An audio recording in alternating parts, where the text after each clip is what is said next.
Sometimes as leaders, we make decisions that just feel right to us, but occasionally they're contrary to what the data indicates. On this episode, how to start delivering measurable business impact through people analytics. This is Coaching for Leaders, episode 323. Produced by Innovate Learning, maximizing human potential. Greetings to you from Orange County, California. This is Coaching for Leaders, and I'm your host, Dave Stachowiak. Leaders aren't born, they're made, and this weekly show gives you access to the practical wisdom that will empower you to become a better leader. If you're tuning into the show for the first time, you may or may not have ever given much thought to data and analytics in your organization. And if you've been listening for a while, you know that we talk about a lot of aspects of leadership. And one that we have not talked about very much, and my fault, is not really looking a lot at data and analytics and how we are utilizing those important resources in our organizations to make decisions, to lead more effectively, and to ultimately benefit the people that we are there to serve. Today's guest is an expert on this and has just released a new book. I am so excited to be able to speak with her. Her name is Jenny Dearborn. Jenny is Senior Vice President and Chief Learning Officer at SAP, the world's largest business software company. She's responsible for learning, development, talent management, leadership, succession management, and organization development for the approximately 90,000 SAP employees worldwide. She's been recognized as one of the 50 most powerful women in technology by the National Diversity Council and as an industry leader on applying data and analytics to workforce development and human capital transformation. She is the author with David Swanson of the new book, The Data-Driven Leader, a powerful approach to delivering measurable business impact through people analytics. Jenny, welcome to Coaching for Leaders. Thank you so much. Really excited to be here. I'm so excited to talk with you. And as I was thinking about our conversation today, I was thinking back to when I started in the training business about 15 years ago. It seemed to me as someone working for a training company and going to talk to organizations that the most obvious place to start building relationships was in HR departments in corporations. And yet multiple people in my industry at the time warned me about building relationships with HR people because they had discovered that a lot of the HR leaders were not perceived as business partners within their own organizations. And my sense is over the last 5-10 years, that is starting to change substantially in some places. And one of the things that caught my attention in your book is you say intuition and emotional intelligence that were once the hallmarks of successful HR professionals are no longer sufficient. What's changed? What's different today? Well, with the changing business environment where we have, we're on the precipice of the fourth industrial revolution. We have data in everything. Every device that possibly can be is connected to the internet. Everything that can be automated is automated. And we're on a path to even greater. There is data in everything. There's a tremendous amount. And we, as an industry, have been using data externally with customers. Marketing organizations have been using customer data to better drive advertisement, to more personally market to you, things like that. Insurance organizations have been using it for 10 years to understand how to craft policies just to you, things like that. So a lot of consumer-facing organizations have used data with their organizations, and we sort of woke up as an industry a few years ago and said, gosh, we really should be using this data internally in a corporation to understand how we can perform our jobs better as corporate people. So it's not just how do we take customer data and focus it externally on creating better products and services, but we can use data internally on ourselves to understand how we can be more efficient and effective and productive and really, serve the company to a higher level. I noticed you referenced Harvard Business Review article in the book that warns about relying too much on intuition and also the failure for a lot of us to understand the relationship between cause and effect. Tell me more about that. Where's the danger there? Well, we've been very comfortable for a lot of years using instinct and intuition. And the generation of leaders that we see now grew up in a world where that was really valued. And what we have now with leaders that are coming online now is a real comfort with technology, with data, with using data and facts and information to make decisions. And so we need to be able to sort of transition ourselves as a leadership community to that place of comfort where we can make decisions that are really grounded in facts and data. We did a show last week on personal finance, a little outside of our normal leadership topics. And whenever I've ever seen advice from like a financial person to someone who's not really handled much with their finances before, one of the first things they say is, well, start just tracking where you're spending your money, because if you know where you're spending, then you can start making some decisions. And one of the things that was interesting to me is you mentioned in the book that just 8% of organizations say that they have usable data, while less than 10% believe that they understand which dimensions of talent are performance drivers.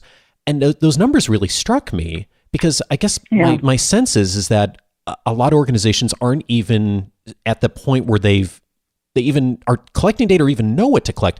So where do you, when you are working with an organization like that or talking with HR leaders who are looking at this, where do you start? So you start with the same steps that you would do as a corporation overall, where you say, what is the market that we're in? What is the environment that we're in? What is the geopolitical forces, market forces, whatever? A really good understanding of the context of where you are. And then you say, well, what is our purpose as a company? What are we here to do? Within the context of the world, what is our reason for being as a company, as an organization? And then you say, within that purpose, well, what are our goals and objectives it would help us achieve that purpose? And then you keep peeling the onion and you say, well, what is our strategy to achieve those goals and objectives? And then now you're down to your people. Well, do we have the human beings? Do we have the people that can help us achieve that strategy? Do we have the talent that today that we need to achieve that strategy in the future? And if not, why not? And if not, can we go get them? Can we grow them internally? Do the people that we have today, can they become the people that we need in the future? Or do we need to go outside and source them from the world? And so if you sort of start with that bigger picture and you peel away those layers, and then you say, well, what type of human beings do we need? What are the knowledge, skills, capabilities, competencies, behaviors that these people that are in the service of this company, what do they need to be able to do to achieve that future state? And I think a lot of HR leaders don't do that.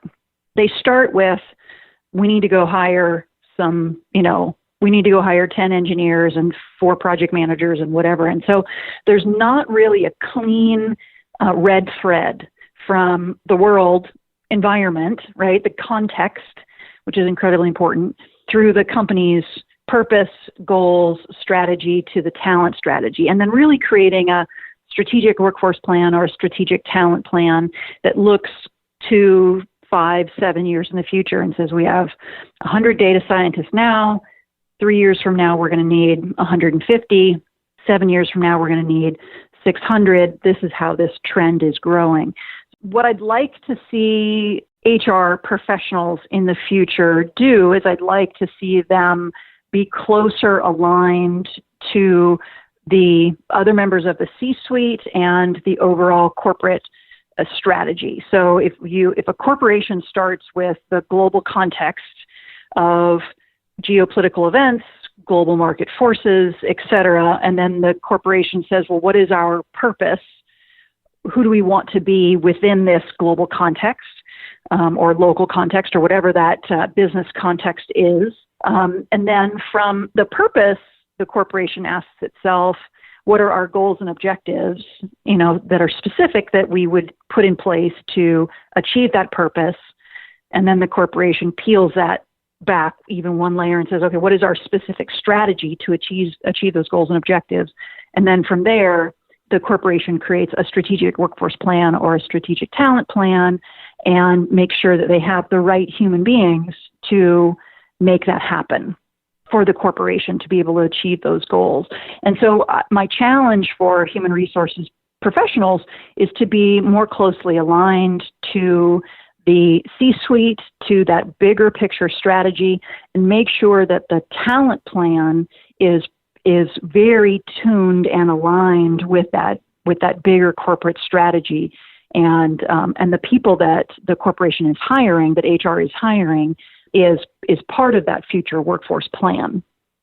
One of the things I love about the book is that it really exemplifies beautifully an HR leader. It's a fable and it exemplifies an HR leader who is very present in the organization, spends a ton of time researching, getting to know other executives, getting to know their businesses.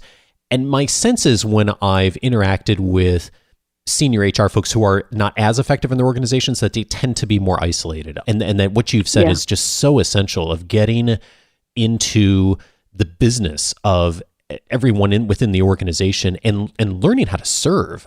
And that's actually a lead into one of the key points of the book is you talk about the 4 stages of analytics and how an organization can utilize analytics. This is kind of new for me, Jenny, and I'm thinking for a lot of our audience, utilizing analytics and data is not the skill set that a lot of folks have learned. And like you said, that in our generation, this wasn't as the technology, the big data, that wasn't as present when a lot of us entered the workforce.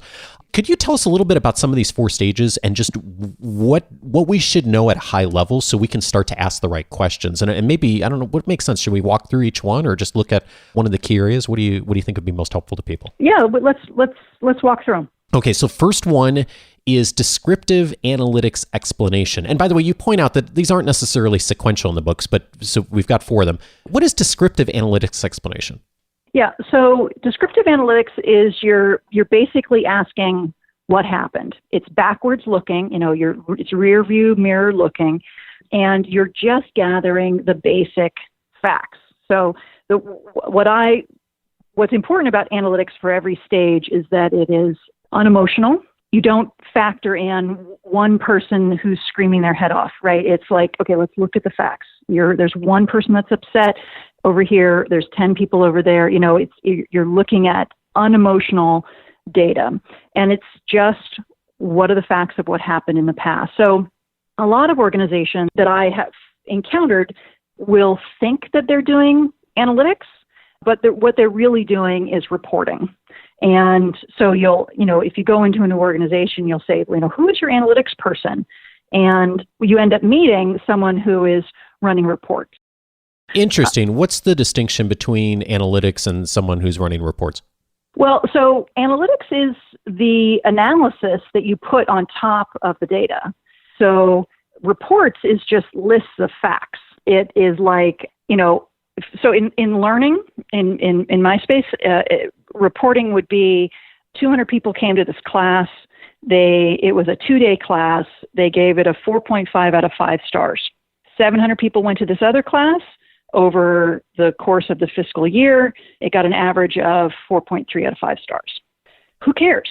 Yeah. What? Well, and that's how every organization reports it too. In my experience, is like how many butts were in seats, what was the evaluation score at the end.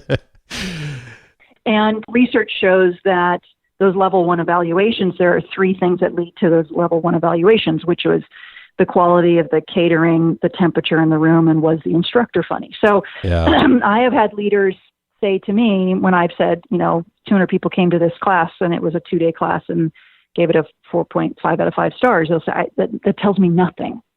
I mean, that you might have just wasted an incredible amount of people's time. No idea if you're saying whatever you did that took 2 days made a damn bit of difference. No idea. So reporting is just lists of activity, right? You're not triangulating any of that information against each other to say the people who went to this class that gave it a high score actually performed better on the job. Or the people that went to this class and gave it a low score performed less well on the job, right? Because now you're actually giving me something that's informative, right? It's not just lists of, it's not just a spreadsheet, but you're actually giving me some analysis top of that. So what I tell people when I meet people is they'll give me some reports and I'll I won't look at it and I'll say, tell me the story of what this means. Okay. How does this help me? How would I make a decision based on these list of facts? And if we can't figure out what the story is or what this information is telling us, then we know that we don't have the right information or that we haven't done any analysis of it. And the best way to do analysis is to start mapping information against each other. So we'll say, everybody that came to this class that was in this particular category had this particular results. Or, people who came to the class, did the pre-work and came to the class and did the post-work, they have these results. People who came to the class have these results. People who came to the class and didn't do the pre-work but also did the post-work, they have these other results. Okay, now we have categories of people, and we can start to draw some information from all this data. So descriptive analytics, level 1 analytics, is really just saying what happened. And a lot of times in a lot of organizations, the activity is reporting, but they will call it analytics by mistake. Makes sense. And so the second stage is diagnostic analytics explanation, which I'm guessing is also looking back. What's different than just descriptive? What does the diagnostic process do? Right. Well, where descriptive analytics looks at the past trends, diagnostic analytics looks at the causes. So the step 1, you say what happened, and diagnostic analytics, you say why did it happen? And you're trying to look into some of those causes. And so the more you're able to triangulate pieces of information against each other, the more you can start to say why. The more you can start to answer that question, why. So there's the looking back, but then there's also the looking forward. And I think that's where stage 3 starts to do that, predictive analytics explanation. What does that encompass? Yeah, so predictive analytics, you start to make predictions. You start to say, well, we've seen enough examples when we've done diagnostic analytics, when we've looked at the causes, that we've said, here is what is consistently similar with all of our top performing people, our top performing sales reps. Here is everything that is the same about them, and here's everything that is different. And you can start to then make predictions and say, well, if we were to set up this similar situation in the future, where all of this background information would be the same, we can predict that we'll have the same results. And the more data you're able to pull in, the higher the level of your certainty is that your predictions will be accurate. And you need to test this and calibrate the algorithms when you do them yourself. But if you have 6 data points that are all consistent and lead to success, you might say, well, I have a 50% probability that these are the enough factors that predict success for a sales rep. And then you bring in somebody with those 6 factors and you run them through the process and you say, okay, did they add to the pool, or now do I have 7 examples of this leading to success, or did they contradict the hypothesis? And so the more people in your data set that are all consistent, with the more variations and of different factors, the higher your certainty is that your prediction is accurate. So working with small data sets is interesting, but there's still a lot of guesswork. The larger your data sets are, the greater the likelihood is that your predictions are accurate and that your analytics are accurate. One of the phrases I really like in the book is good enough accuracy. And so you make the point that, whenever you're predicting, of course, you're going to make errors. It's never going to be perfect, but you want to collect enough data so you get close enough that it's going to make a measurable impact on the results. And then I think stage 4 is where the kind of the strategy piece comes here in prescriptive analytics explanation. What's that final step? What are you doing there? So that's when you're understanding really the best course of action, and you are making an intervention and prescribing a path. Something that you said, the good enough accuracy, I just want to go back to the last step. That depends on what is the definition of good enough, really depends on the industry that you're in and kind of what's at stake. So there's going to be good enough accuracy at one level if you're selling software. There's going to be a different threshold of what is considered good enough if you're doing something with medical devices. Right. And there's a lower threshold for if you're doing something in retail, like, do you think this display will work at Christmas? I don't know. Let's give it a shot. So depending on the what's at stake, the good enough threshold is going to be different. But going back to level 4 prescriptive analytics, you're really looking at what is your best course of action. What should we do? You're asking the question, what should we do? And when your data set is large enough that your probability is high enough, your probability of certainty of accuracy and your predictions is high enough, then you can get to the place where you can prescribe a course of action. If your data set is too small, you can't get to that place where you are prescribing. And you can say, even before somebody takes a class or even before someone has a problem, you can, have machine learning involved that can then recommend a solution, an intervention, a course of action that someone should take before they know that they have a problem. I'm struck by the reality, of course, of cost in a lot of organizations, and the level 1 assessments we do at the end of a training class, for example, as we've been using the example, are so easy to do. They're very inexpensive. They just take a few minutes. And I'm imagining that there's some people who are in a small or medium sized organization that maybe they have a small HR team or maybe just a few people, and they think like, okay, all this data, like what's the best way I can collect it? And so when you're working with someone who's just starting for the first time to think about really getting good at starting to get their hands on some of this data and starting to analyze it, what's the best place to start if they've not been ever doing this before? Maybe it's very little data that the organization's collected. I would be surprised that if the organization has very little data. I think organizations have a lot. They just don't know it, or it's not organized, or they didn't notice it before. And I would challenge HR teams in every, I've worked in lots of companies and consulted with lots of companies, and learning and development tends to, in every place where I've seen, is one of the highest bars of the Pareto chart. If you were to sort of Pareto out the expenses, learning and, putting on a class and bringing in a third-party vendor and travel and catering and instructor time and all that stuff, that's not cheap. Learning budgets can be very, very high. And when I think about all the waste of giving the wrong people the wrong information at the wrong time, and it wasn't really the right person in the room, or they only needed to know about half of what you said, or the timing was wrong because they can't put it into action straight away.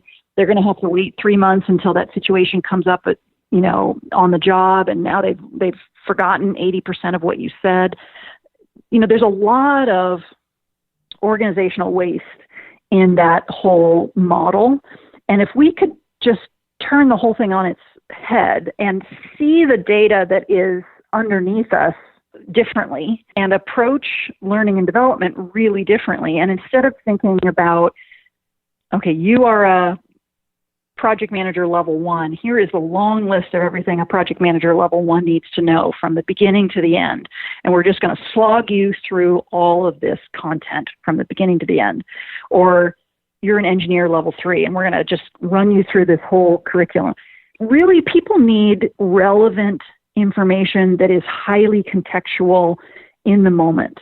And that's one of the things that data and analytics can provide. It can understand exactly what the gaps are and recommend, when you can get to prescriptive analytics, it can push out to individuals exactly what they need in the moment. And so you're just taking your spend as an HR department and transitioning it from teaching classes, the spray and pray approach that hopefully something sticks when, it might be a great class, but it's not the class that this group of humans needs at this particular moment. So you take that spend and you adapt it towards an analytics frame of mind where you gather the content, you gather the data that's already in your organization, and you change your approach to learning and development to be contextual, in the moment, pushed out in small pieces right when your learner needs it, you might spend the same amount or less in a year if you completely changed your approach. It sounds like what you're saying is it's not necessarily that the data isn't there. It's that the organization hasn't really thought about utilizing it and is not recognizing and not actively having it as part of the strategy, if I'm hearing you right. Exactly. Exactly. Okay. So 8% of organizations recognize that they have data that is usable and use it. It's entirely possible that the other 90% of organizations have approximately the same amount of data. They're just stepping over it every day and don't really know what that lump in the carpet is. You know, nobody ever takes the time to go, what's under here? Oh my God, I had no idea you were capturing all this information. You know, it's entirely possible that it's all there. They just don't have the habit of looking for it. Well, and so much of, I mean, as you pointed out in the book too, there's so much data that's just being collected automatically with all the software platforms we're using these days, and many organizations, even at small businesses. We have access to so many analytics that we didn't have 5 or 10 years ago. If we're willing to just turn over a few stones, there's a lot there. And that's where I'm conscious of the point you make too, is, you know, have someone on your team or bring in a consultant that's an analytics person that can really look at that and help you to ask some of those questions. That seems like such a key lesson for us. I'm conscious too in the book that you give the example of the HR team running into some obstacles with other senior leaders in the organization in both getting access to data and in people actually buying into the conclusions that the data shows. And I suspect in organizations that haven't done much of this, that would be an obstacle. And I'm guessing that in some organizations that is a pretty challenging process. For people who are in an organization that's really adverse to using analytics, or maybe they've just never had any experience doing this for whatever reason, what do you find is the best foundation to lay in order to help people gain trust, especially with the rest of the executive team? I would avoid sort of public blaming, shaming, and naming. I mean, you have to do a lot of trust building, a lot of making people feel safe, a lot of one-on-one conversations where you're getting your key stakeholders really comfortable with championing a project. So, you know, a great thing to do is to go external and to look at the data sources that are relevant to your industry. How are jobs changing? How is the industry changing? What are the future knowledge and skills and abilities that are needed by the human beings in your industry? Ask your C-suite, do we think we're ready for these changes? Are the human beings that we have today, are they the same humans that we're going to need 5, 7, 10 years from now? And if not, why not? And how could we change and adapt to get ready for this? I mean, start by asking some open-ended questions to get people thinking that maybe it would be a good idea to, well, why don't we gather some facts? Why don't we gather some information to help inform us as we wrestle with some of these challenging topics, right? How do we think we could gather this information?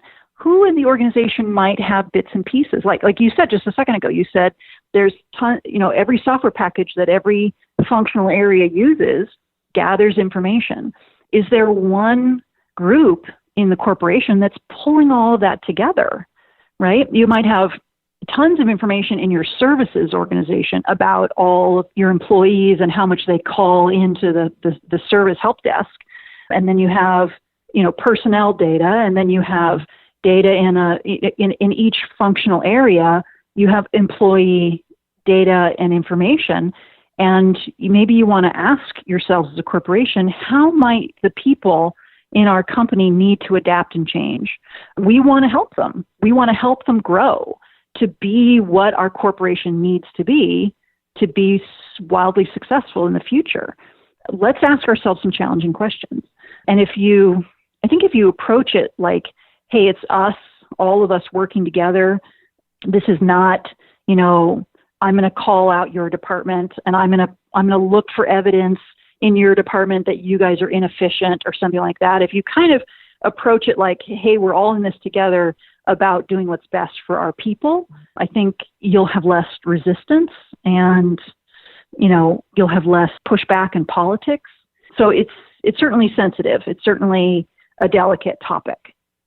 As you were talking, I was just thinking back to an hour ago before we started our conversation, Jenny. I pulled up my notes. I read books on Kindle, and I pulled up my notes, and I looked, and there was a button that said export your notes on Kindle. And I don't know if it was there before, I just never noticed it, but I hit the button, and it emailed me this beautiful 9-page PDF of all the notes I'd taken in your book. And I was thinking to myself, wow, I had no idea that functionality was even there. And I might end up posting it and sharing it with folks who are interested. But it just goes to what we were saying is we have all these systems, and yet sometimes we've got all these wonderful things right under our noses, but we just don't know to look for them because we're so used to doing whatever we've done. And so if we can just raise some awareness and build the relationships, like you were saying, it really makes a big difference. In a non-judgmental, non-threatening way, where you're really going with your palms open and saying, I want to do what's best for our corporation. I'd like to facilitate this conversation. I don't have all the answers, but I know we need to work together to come up with a solution that's to the greater good of the people of this company. Will you walk on this path with me?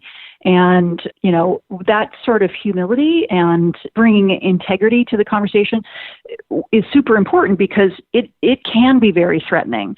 It can be very intimidating for long-established leaders to think, what are you going to do with this information? How might you accidentally expose me that I have been mismanaging my department of whatever, finance or services or facilities or whatever?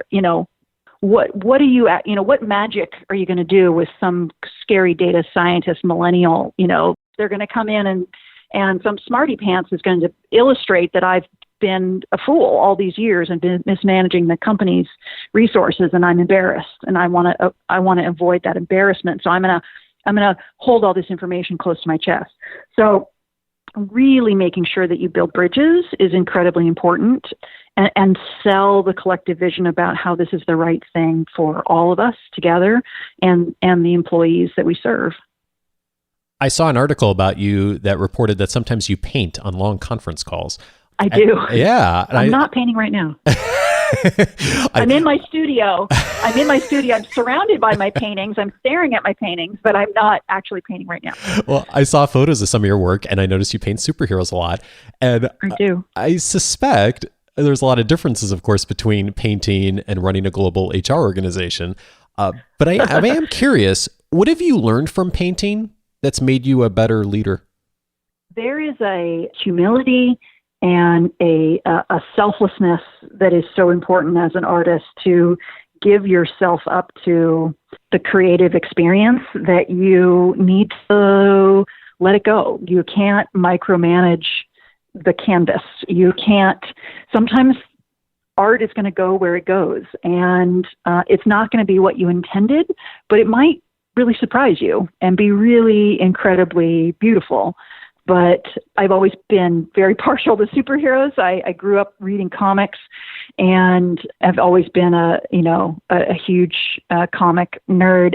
And there is a selflessness and a standing up for the little guy, and justice and doing the right thing. And there's this wonderful integrity with the classic superheroes that really resonates with me. And I also just love the art. I mean, the colors and the vibrant lines and imagery is just so cool. So my house is filled with 8-foot by 10-foot, massive canvases of very bold superhero pop art, which is super fun. Awesome. Well, I'll put some links in the notes, and I can't think of a better analogy for us to end on of leadership. Cool. Jenny, thank you so much for sharing this book and challenging those of us who are not data people, who are not analytics people, and really creating a book here that has a model that's very accessible to every leader, not just HR leaders, and really challenging us to look that way. I really appreciate you bringing your wisdom to us.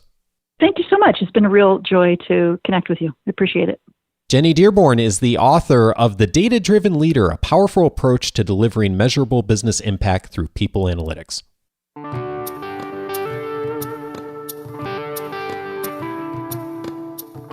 Thank you so much, Jenny. If you know someone who'd benefit from Jenny's insight on data and analytics, I hope you'll pass along this episode to them and check out her book as well. I think it'll get you started on how to put together the framework to implement this in your organization.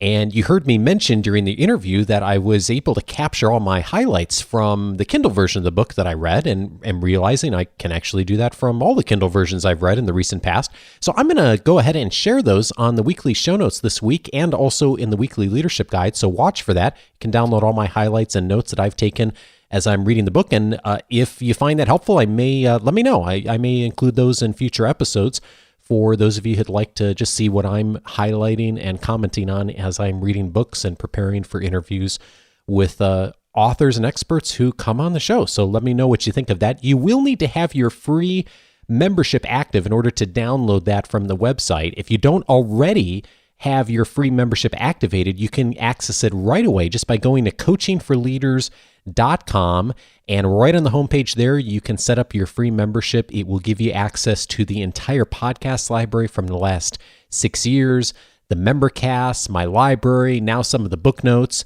Also, you'll get instant access to my 10-day audio course titled 10 Ways to Empower the People You Lead. You can get access to all of that just by going to coachingforleaders.com, set up your free membership, and that will give you everything you need as far as all those resources, plus a whole bunch more that's there. Thanks to all of you who have done that. I was looking the other day, almost 7,000 people have activated their free membership in the last year since we set up the free membership. It's really been a successful portal and a great way to even get more out of the show for so many folks in our listening community. So thanks so much for those of you who choose to do that. A few related episodes to today's conversation. Back on episode 150, Bonnie and I talked through the 3 steps to take after you conduct a survey. Of course, surveys are one of the ways to collect data and analytics. So if you are doing a survey, thinking about a survey, or maybe you just completed one, I'd certainly recommend listening to episode 150. Also on episode 224, how to lead through uncertainty and change. Jenny and I talked a little bit about how to use data and analytics to influence the change process. On episode 224, Jacqueline Farrington was on, talked about how to message that, how to lead effectively when change is happening. So check that out if that is something you are dealing with right now. And then also, speaking of change, John Cotter, who's probably the leading expert on change in the world, episode 249. Cotter was on talking about how to succeed with leadership and management. If you haven't heard that episode, I think you'll find it very helpful. In addition, you'll also enjoy Cotter's thinking on the distinction between leadership and management, which he has done a lot of writing about over the last few years. So check that out. You can access any of those past episodes just by going to coachingforleaders.com/the episode number. And next week, I'm glad to welcome Bonnie back to the show. It is not going to be our Q&A show, but we are going to be doing a holiday gift-giving guide for leaders. How about that? We haven't done this before, but we were talking recently, and we have all kinds of things, resources, books, services we've been using over the last year or two that we've recommended to others, and we thought we'd put together a gift-giving show for you or people that are close to you. So watch for that next week. Thank you also to Jess in the UAE, Terry in Canada, and Matt in Australia for the kind reviews on iTunes. Thank you. All 3 of you said such kind things. I so appreciate it. If you'd like to leave a rating or review for the show as well, go to coachingforleaders.com/iTunes. That's the best way to access it. Thank you so much, and see you next week for our holiday gift-giving show. Take care. Bye.